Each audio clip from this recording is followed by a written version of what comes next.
I read a letter that was never meant for me, and after that I could not let you have nowhere to go." The paper was on the table between them by then, torn across the middle, brown at the folds, one corner burned away. Amanda Birch was 37 years old, and she owned 40 acres of apple trees her father had put in the ground with his own hands, and a neighbor's claim said the boundary had always been meant to be his. She had no husband to stand at the clerk's window for her. She had a good name in Amber Flats, quietly earned, and the town midwife had begun to spend it for her, a word here, a doubt there, until people looked at her a half-second longer than they used to. Everything she had was rooted in soil someone else swore was theirs. If this story touches you, drop a comment and tell me about the person who saw the real you before anyone else did. She is not alone if she exists. And if you are new here, subscribe and turn on notifications, because the next one will be even harder to walk away from. Now, Amber Flats, Montana Territory, the morning the tax rolls went up. She had come west from a mill boarding house in a New Hampshire river town where a whistle told her when to sleep and when to wake, and no one ever once asked her what she wanted. She had learned to want small, a room with a door, trees she could name. And there was a man in that valley, 45 years old, hat on, who held the timber rights the whole town's building depended on, and never said so out loud in his own hearing. So why would a quiet man like that do a thing like that for a woman he had never been introduced to? And what do you suppose she was actually afraid of? It was not the court. Tell me where you are watching from tonight. So let me take you back.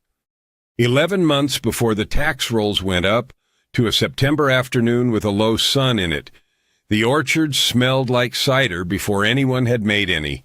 That is what happens when the drop comes on early and the windfalls lie in the grass a week longer than they should, sweet, then sharp, then a little like vinegar down where the wasps worked. Amanda Birch went along the rows with a bushel on her hip and a wasp sting rising on her wrist, and she did not stop to look at it. Row 9 was Northern Spy. Row 11 was Duchess. Row 14 her father had never named, because he died the spring after he said it, and she had not felt she had the right to name it herself. She was 37 years old. She had 40 acres. She had $62 in a tobacco tin under the floorboard in the pantry, and she knew the number to the dollar because she counted it on the first of every month, the way other women read a psalm. Here is the thing about a woman alone with land. The land does not care. The county does. The paper had come on a Tuesday.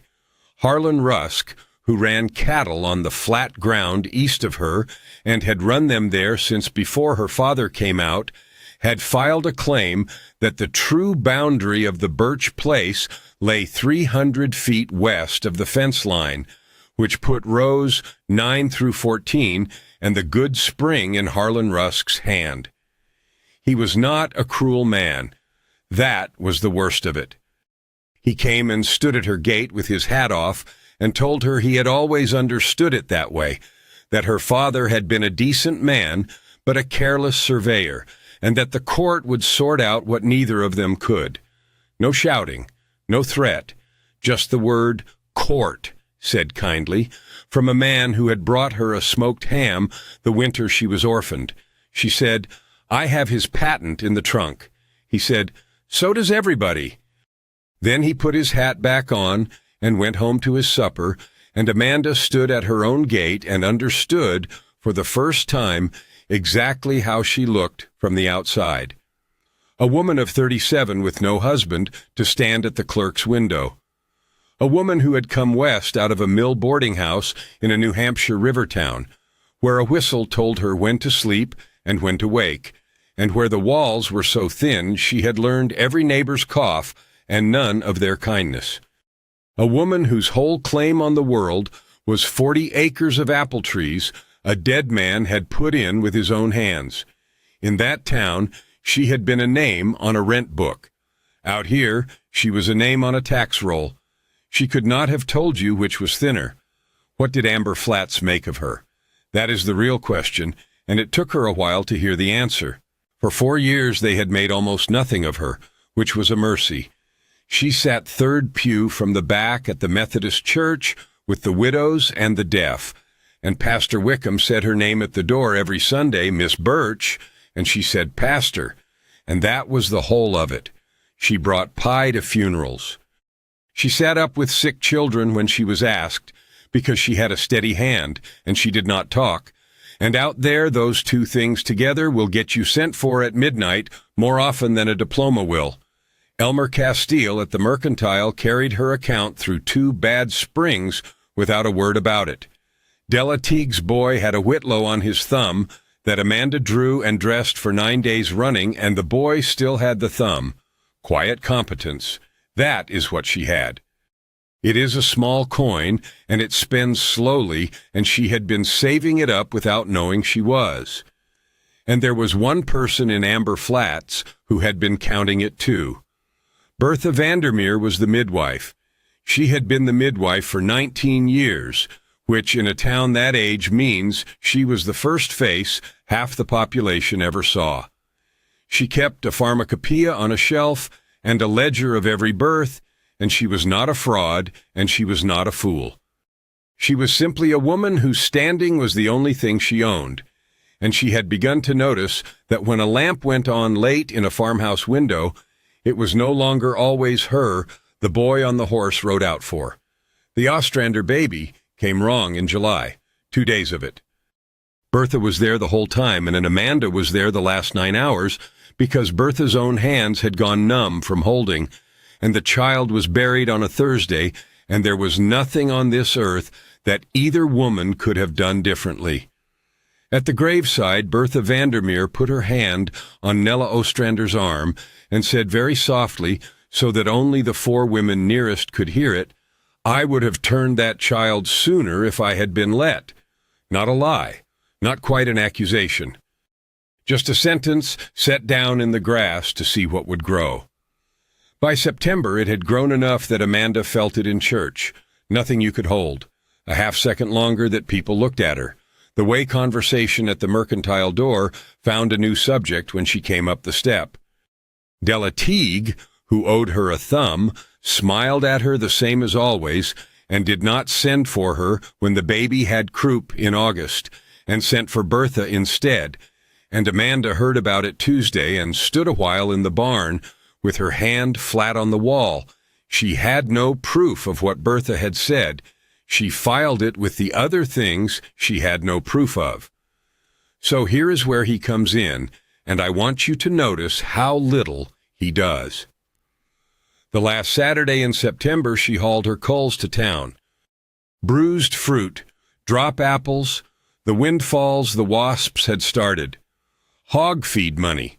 She had them in 4 crates on the wagon, and she sat by the Mercantile with the crates, and the whole afternoon in front of her, and a price in her head she was already ashamed of. A man crossed the street toward her with his hat on, weathered, bearded, gray coming in at the jaw, 45 years old, and built like something a horse had failed to knock over. She knew who he was by sight the way everyone did. Grant Hutton, out at the head of the valley, the man other men went quiet around and never explained why. He looked in the top crate a long time. He turned one apple over. He said, "What do you want for the lot?" She said a number. He did not argue with it, and he did not agree to it. He counted out $3 more than she had asked, laid it on the boards, and started carrying the crates to his own wagon 2 at a time. She said, "That is over." He said, "You cut off the bad ones, and I have got hogs and men both. It is not over. 4 trips. He did not set the crates down hard. When the last one was in, he touched his hat brim and said, "Your gate post on the roadside is out of the ground about an inch. It will drop this winter." Then he got up on his wagon and went. That was the whole conversation. 11 words about a gate post. She sat there with $3 extra in her fist, and she could not have told you why her eyes stung. It was not the money. It was that somebody had looked at her place and noticed a thing that was going to fail before she did. So what did he do the next Saturday? He came back. Same hat, same street. He looked in the crates the way a man looks at a horse he has already decided to buy, and he asked what she wanted for the lot, and she said the same number, and he paid $2 over it this time instead of $3. She did not know whether that was arithmetic or manners. She had stopped being able to tell the difference in him. 4 trips. He did not set them down hard. When he was done, he stood at the wheel of her wagon with his hands hanging and said, "I put a rock under your gatepost." She said, "You did what?" He said, "Tuesday I was going by. It is not fixed. It will hold till the ground softens, and then it wants digging out proper. Tuesday." She had been in the barn Tuesday with her hand flat on the wall, thinking about Della Teague and the croup, and a man had stopped his wagon at her road gate and gotten down and set a rock, and gotten back up and gone on without knocking. That is the whole of what happened. I want you to hold on to how small it was. She went home and looked at the post. There was a wedge of gray shale driven in tight at the base on the low side, the kind you have to go down to the creek cut for. He had not gone by. He had come by, and then gone somewhere else for the rock, and then come back. Another small thing she noticed. He had not mentioned it the Saturday before when he could have. October, and the culls ran out. That is worth explaining because it is where the ritual actually began. Drop fruit does not last. By the 3rd week, the windfalls were soft to the core, and no hog owner in the territory would call them feed. She loaded 2 thin crates the 2nd Saturday in October, and sat by the mercantile with them and felt foolish, the way you feel when you have brought a gift nobody wants and cannot take it home again. He looked in the crates and said nothing about the state of them. $2, he said. She said, "They are half gone." He said, "Hogs are not particular. I am not either." Then he carried them, 2 at a time, which took 1 trip, and stood there afterward with nothing left to do, and that was the first awkward silence of her life that did not frighten her. He said, "You have keepers coming." She said, "Northern Spy, row 9. They want another 3 weeks on the tree, and then the cellar." He said, "Spy is a good apple." My father had 2. Then he stopped as though he had put his hand on something hot, and he touched his hat and went. She thought about that stop for 11 days. By November she was hauling keepers, packed in straw, and this is where it settled into the shape it kept all winter. Saturday morning, the mercantile step, Elmer Castile sweeping the boards and saying, "Morning, Miss Birch," and Amanda saying, "Morning." Then the sound of a wagon coming up from the head of the valley, which is a sound you learn if you are waiting for it, and she would like me to tell you she was not waiting for it. He bought every crate. Not the good ones, and not the sound ones. Every crate, every Saturday at a price he named himself, and never once haggled, and by the middle of the month it was $1 over what Elmer paid the Rusk hands for the same fruit. She knew, because Elmer told her, cheerfully, the way a man tells you a thing he thinks is good news. She said to Grant, once, "You are paying too much." He said, "I know what apples cost." She said, "Then you know." He said, "I know what these cost you," which is not the same number, and then he carried them, 2 at a time, and set the last one down soft, and touched his hat and went. Another small thing she noticed. He never carried 3. His arms would have taken 3. He took 2, so he would have to come back. Now, you want to know when he first sat at her table, and I will tell you, because it was not romantic in the least. It was the last week of November, and it came on to rain, the cold rain that gets under a coat collar and stays there, and her wagon axle screamed all the way in from the county road. He heard it in the street. He got down and lay on his back in the mud in front of God and Elmer Castile, and packed the hub with grease out of his own can, And when he was done, his coat was ruined, and he said, "You want to be greasing that every second week in this wet." She said, "Come out to the house, and I will feed you for it." She heard herself say it, and had no idea where it had come from. He said, "All right." He came Saturday. He did not come in.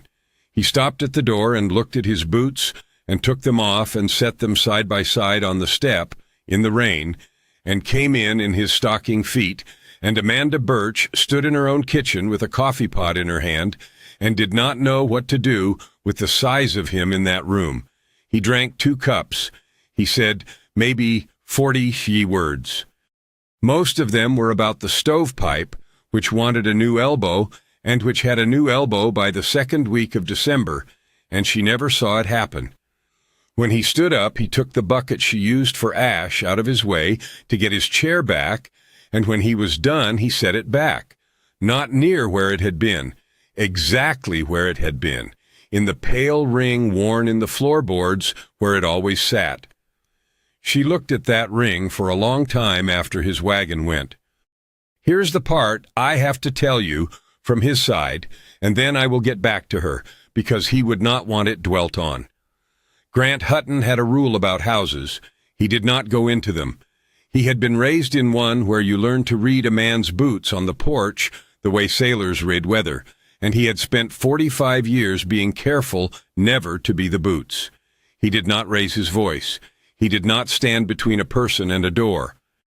He kept hogs and men out at the head of the valley, and he paid the men well and let them alone, and he had long ago decided that the safest thing he could be to a woman was useful and gone.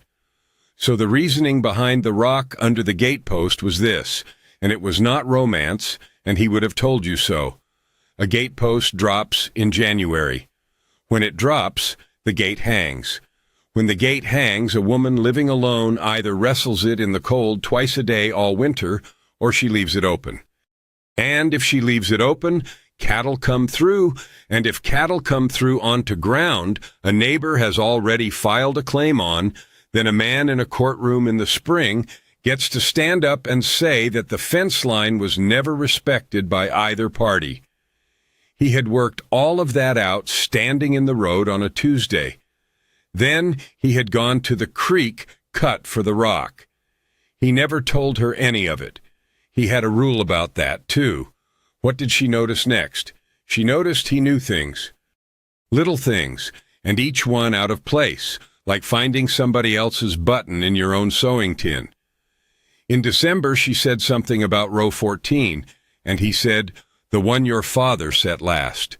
She had never told him that. In January, she said the winters here were dry compared to what she was used to, and he said, "Mill towns are wet."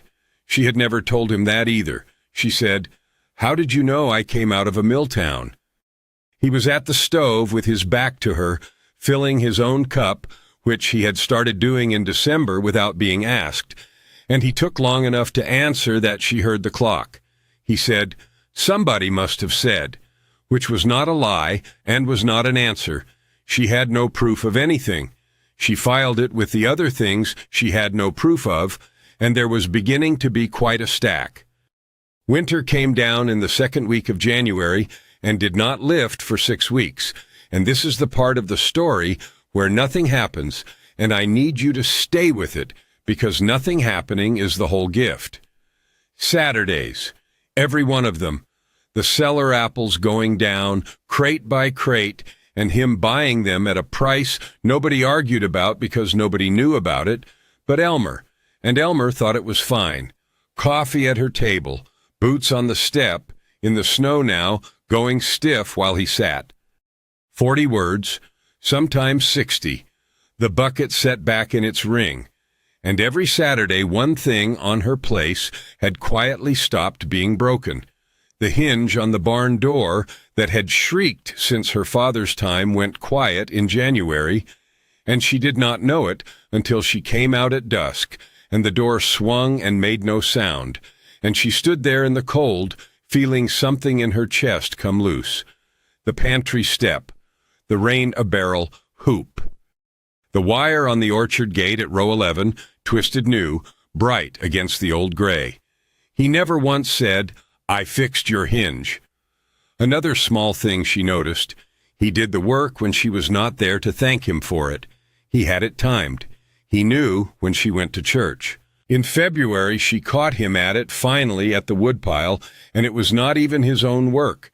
She had been splitting and had gotten a third of a cord done in 3 days, and her hands were in a state.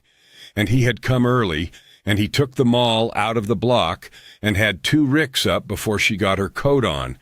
She came out and said, "Grant, I can split my own wood." He said, "I know it. I watched you do a third of a cord." She said, "Then why?" He said, "Because I have got shoulders and no orchard, and you have got an orchard and 1 pair of hands, and it seems to me that is arithmetic and not charity." She stood in the snow with her breath going up and could not think of a single thing to say to that. He worked until noon. She brought him coffee out to the block, and he took it, and their fingers almost touched on the handle. Almost. He looked at the cup and not at her and said, "Obliged. Now." "A short cold thing, and then I will bring us back inside." Bertha Vandermeer kept a window on the north side of her house that gave her the county road, and she was a woman who noticed traffic. She had noticed, all through that winter, a wagon from the head of the valley going out past the schoolhouse, turn on Saturday mornings, and coming back after dark. She said, to 2 women in her own kitchen, with the kettle on, that it was a pity about Miss Birch. That was all. That was the whole sentence. "It is a pity about Miss Birch," and then a little silence with the kettle in it, and then something else entirely about somebody's sciatica. She was patient. She had 19 years of standing, and she did not believe a woman of 37 with no husband and a court claim against her land could hold up under a whole winter of being looked at. Bertha had watched a great many people not hold up. She had a good eye for it. She was waiting for a crack. She checked for it every Sunday, 3rd pew from the back. It did not come, and that was the beginning of her trouble, though it took the town a year to notice. Back in the kitchen, it was the last Saturday in February, and the coffee was down to grounds. Amanda said, "Elmer told me something about you." He went still, very still. She saw it and did not understand it yet. She said, "He said the valley cannot build so much as a chicken house without your say. Something about timber." Grant Hutton looked at the table. He said, "Elmer talks." She said, "Is it true?" He said, "It is not interesting." And that was all he would give her, and here is what she took from it, and I think she took it right. A man who owned the one thing every family in that valley needed, and who would not say the word out loud in his own kitchen or hers, was not a man hiding money. He was a man who had decided that being needed was a dangerous kind of power to hold over anybody, and had put it away in a drawer. He got up. He moved the ash bucket to get his chair back. He set it down in the ring. At the door he put his boots on and stopped with one hand on the frame and said without turning around, "Tax rolls go up in the fall." She said, "I know." He said, "When they do, do not go stand at that window by yourself." Then he was out in the snow and gone, and Amanda Birch stood in her own kitchen and understood that a man had just told her, in the only language he had, that he intended to be there. Another small thing she noticed. He had said it 8 months early. What did the spring bring her? It brought a paper, and the paper was worse than the winter. The thaw came up out of the ground in the last week of March, and the county assessor came with it. Amanda got the notice on a Wednesday. Her place was carried on the rolls at a figure a third higher than the year before, and when she read down the column, she understood why. They had assessed the spring. The good spring, on the ground Harlan Rusk had filed on, taxed to her while the claim sat unheard, so that she would pay all year on land a court might hand to somebody else in the fall. She counted the tobacco tin on the 1st of April.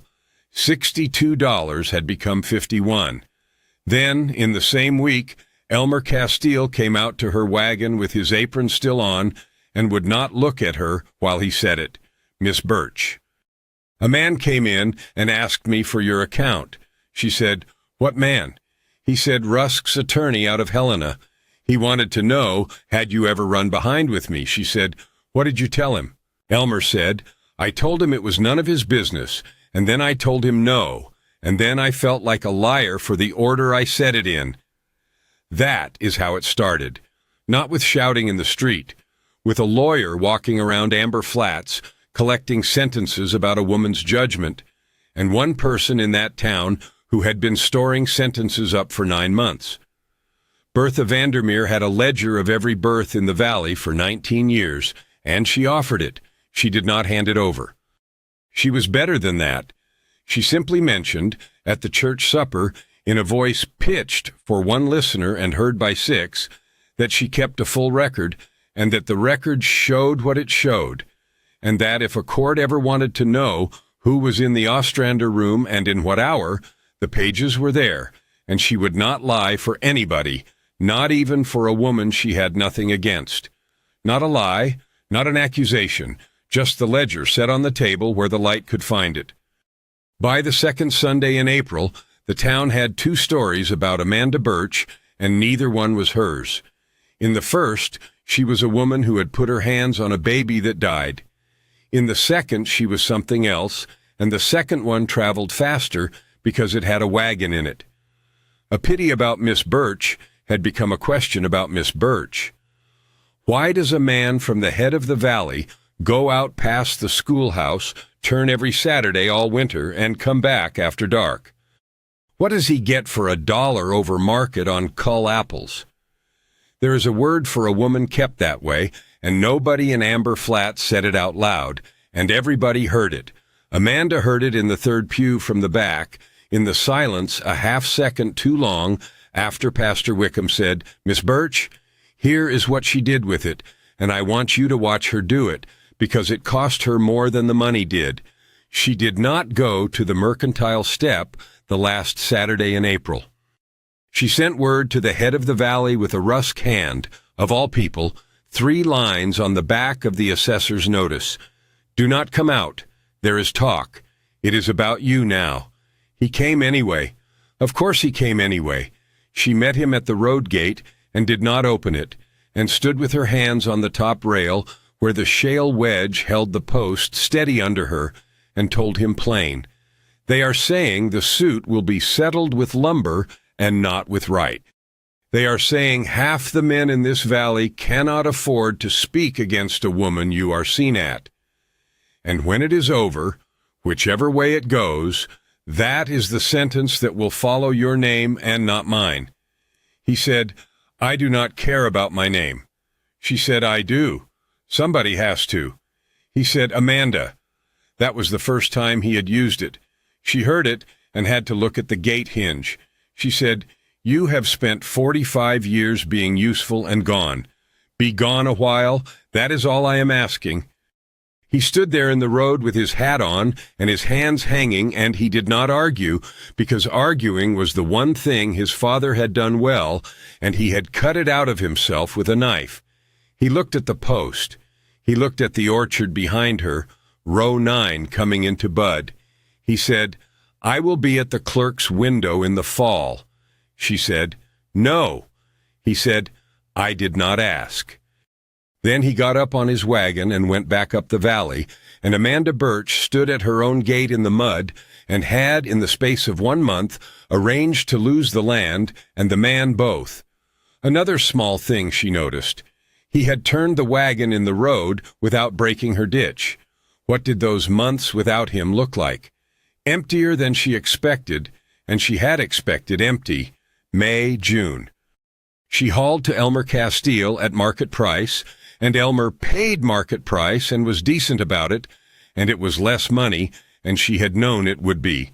The tobacco tin went to $44, then $38. She learned that a Saturday is only a long day if you have spent a winter waiting for a wagon on it. The gatepost held. That was the thing that got her. Every morning she swung that gate, and the shale wedge held, and a man 40 miles of talk away kept doing her a favor he had done in April and could not take back. Another small thing she noticed. Nobody in Amber Flats asked her where he had gone. They had decided they already knew. Then the last Thursday in July, and the sky over the Absaroka side went the color of a bruise at about 2 in the afternoon. She was in town. She had been at the county clerk's window with $9 in her hand, paying what she could against a figure she could not, and the clerk had written it down and said nothing at all, and she had come out onto the boards and looked up and known what was coming the way you know it out there, by the smell, green and metal at once. Hail! It came in across the flats, white and sideways, and it took the street in about 11 seconds. She got to the old chapel because it was nearest. The Methodists had built a new one and left the first one standing with its bell tower and a plank across the door, and the town had been meaning to repair that tower for a decade, the way towns mean things. The plank was gone. The door gave.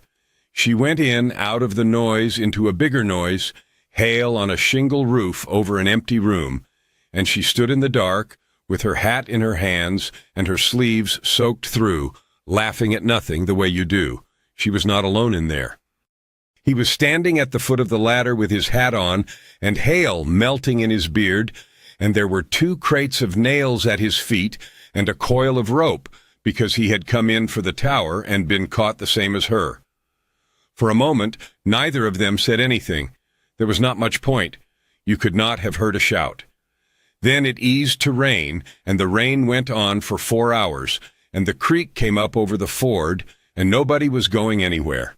Ondimbao, and nobody was Rasa. This is what they did with those 4 hours, and I want you to stay close, because this is the whole story, and it happened sitting down. They worked first. Of course they worked first. There was water coming through the tower where the louver had rotted out, and it was running down the inside wall onto a crate of hymnals nobody had opened since the new church went up. He went up the ladder, and she went up behind him with a lamp, and the 2 of them stood on planks in a bell tower in the rain and shifted a crate of hymn books 18 inches to the left, which is a thing that did not matter to anyone. She held the lamp while he wedged the louver shut with a shingle.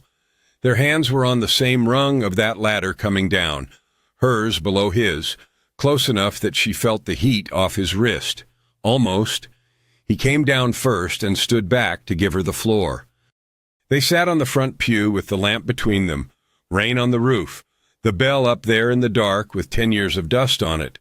She said, "You should not be seen with me." He said, "There is nobody to see. The ford is over." She said, "Grant."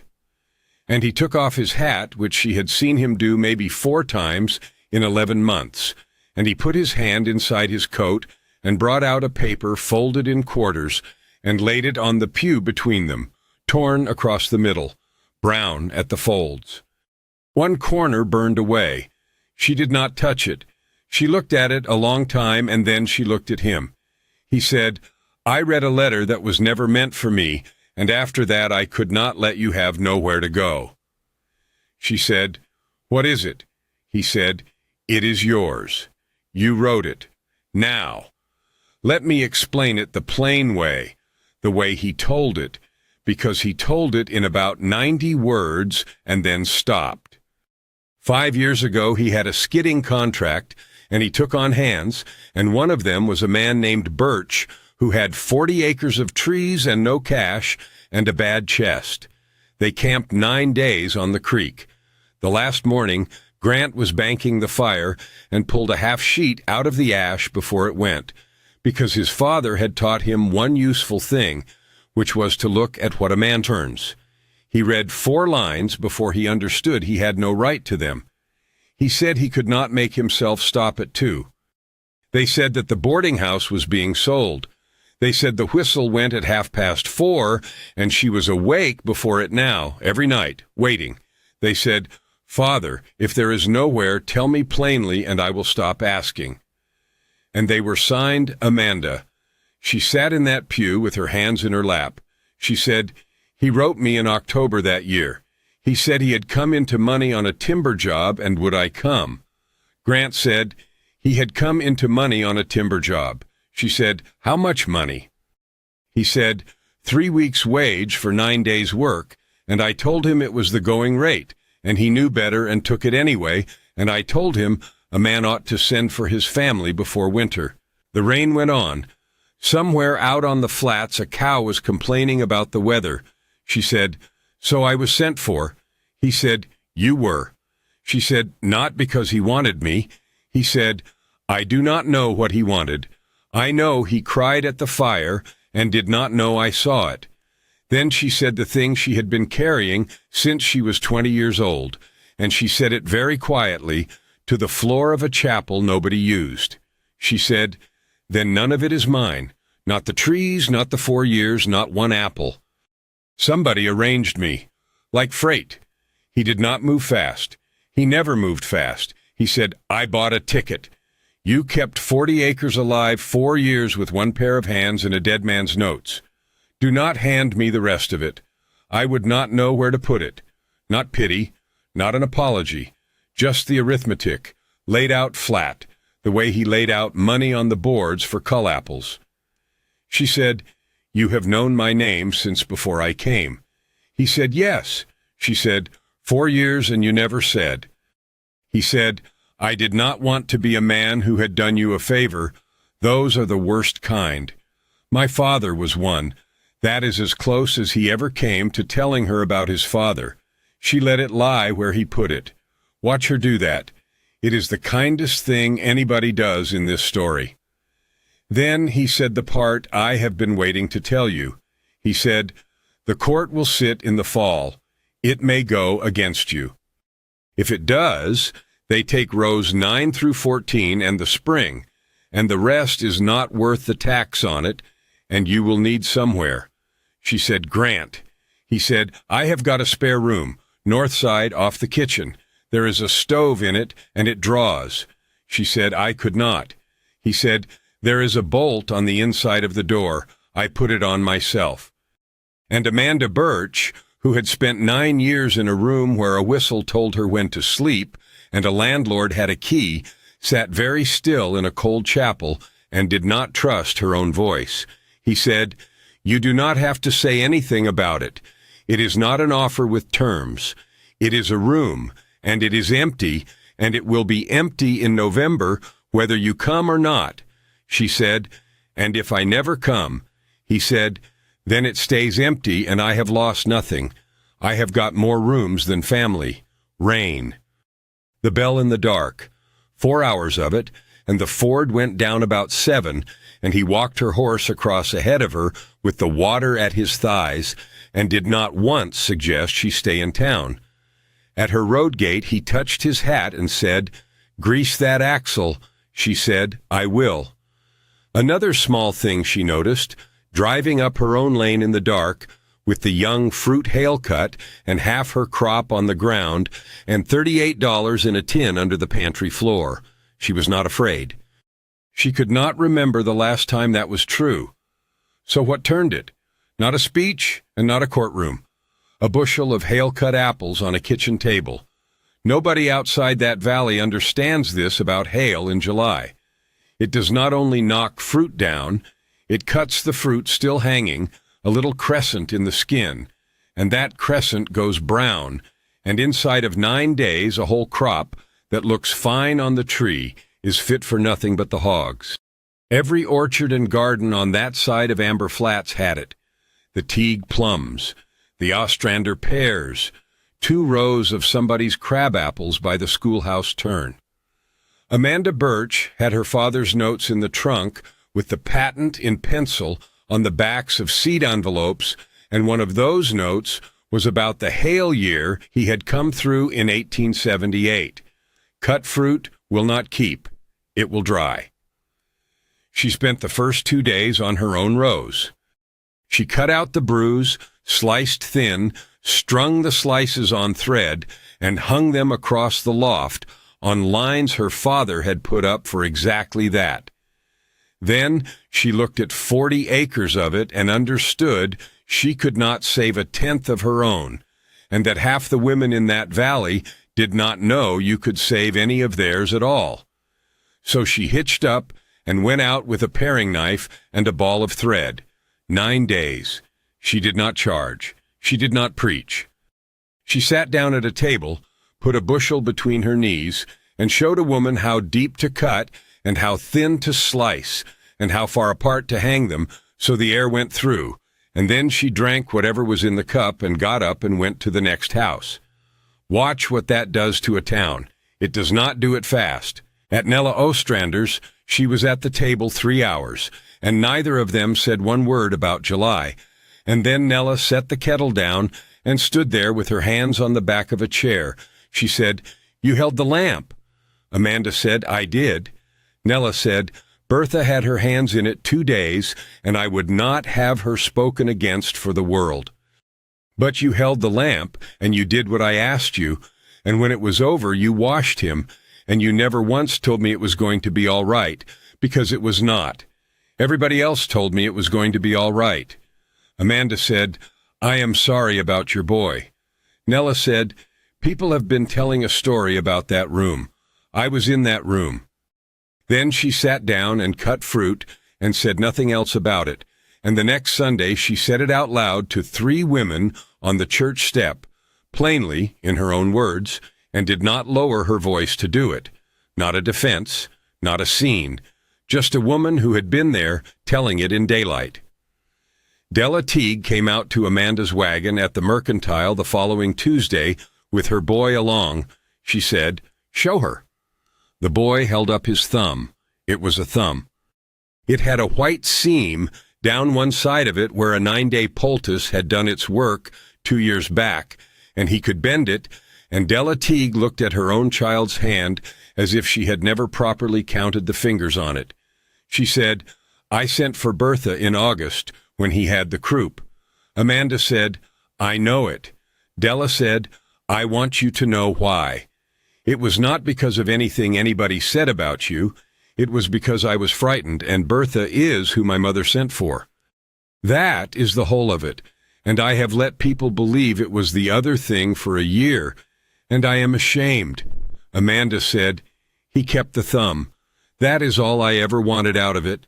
And Della Teague, who owed her a thumb, told that story to everyone who would sit still for it from then until Christmas.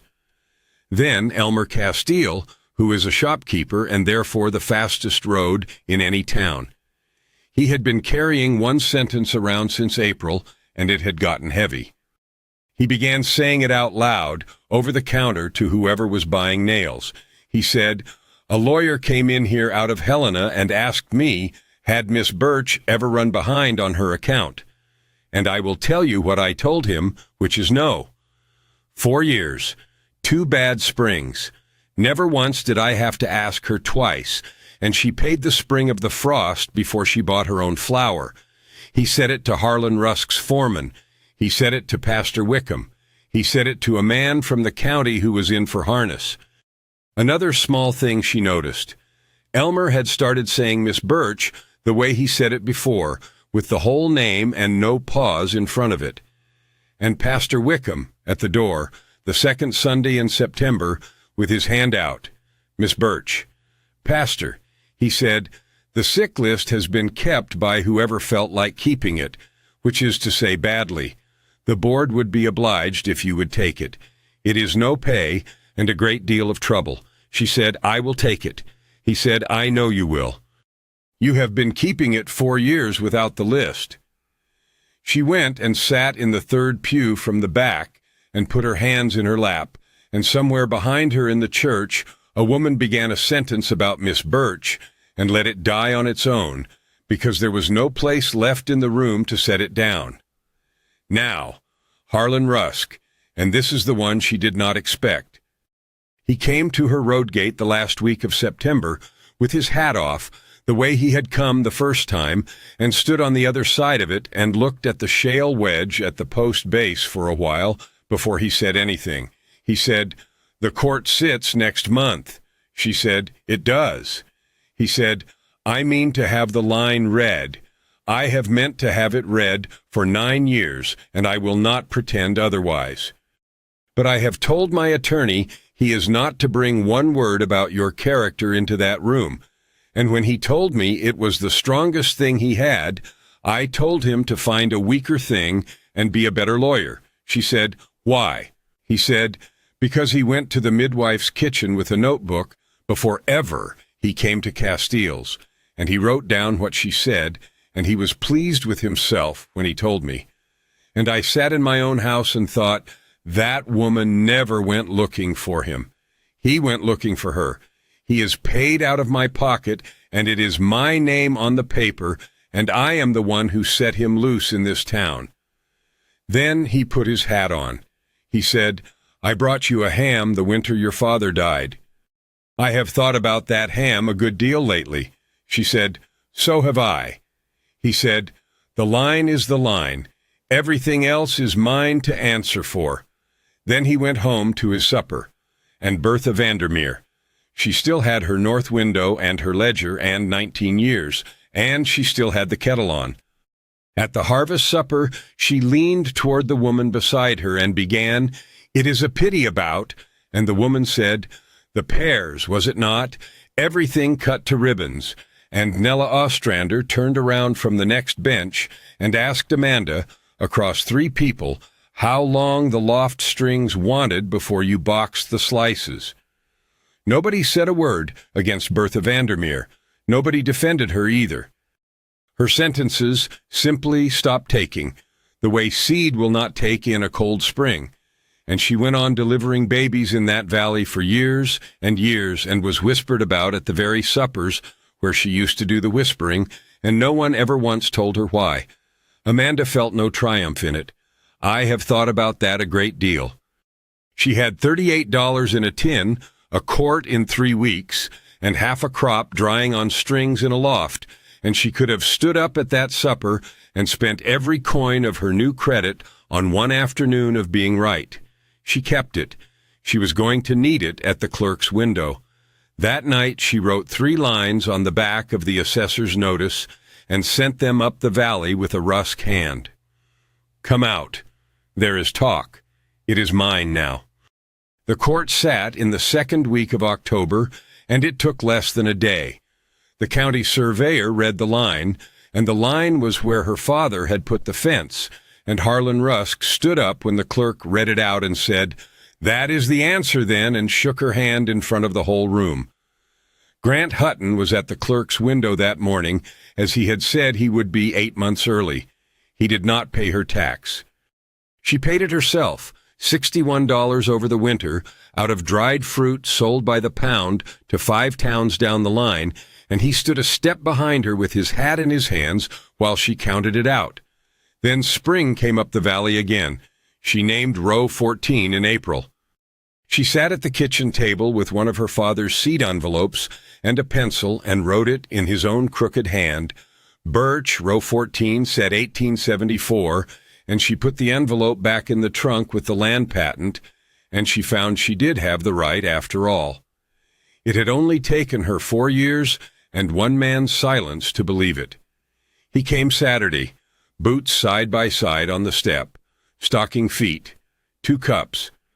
He took the folded paper out of his coat and set it on the table between them, torn across the middle, brown at the folds, one corner burned away. He pushed it an inch toward her, which for him was a speech. She said, "You have carried this 5 years." He said, "It was never mine." She put it in the trunk with the patent and the seed envelopes, in among her father's pencil notes about the hail year, where a thing belongs when it is finished being a secret. Then she came back and sat down and put her hand out flat on the table, palm up, and waited. He looked at it a long time, the way he had looked in that first crate of culls, a man raised in a house where hands meant one thing, trying to learn that they could mean another. Then he set his hand in hers, and neither of them said one word about it, and the coffee went cold, and out past the window row 9 was coming into bud. They were married in June by Pastor Wickham, 3rd pew from the back, 11 people. The bolt stayed on the inside of the north room door. She never once used it. She said she liked knowing it was there. When I think about them, I do not think about the courtroom. I think about a woman who spent 9 years in a room where a whistle told her when to sleep, sitting at her own table with her hand open, waiting on a man who had to be given time to reach for it. That is the whole of it. 2 people who had each been taught they were freight, learning to be a household. She told me once what she was actually afraid of, and it was never the court. It was being sent away. If this story stayed with you, tell me where you are listening from and what moment touched you most. And tell me about the person who saw the real you before anybody else did. If you would like more quiet evenings by the fire, lonely roads, quiet cowboys, and hearts finding their way home, come back for the next one. Amanda said it herself, years later, standing under row 14 with the drop coming on early and the whole place smelling like cider before anyone had made any. I read a letter that was never meant for me, and after that I had somewhere to go.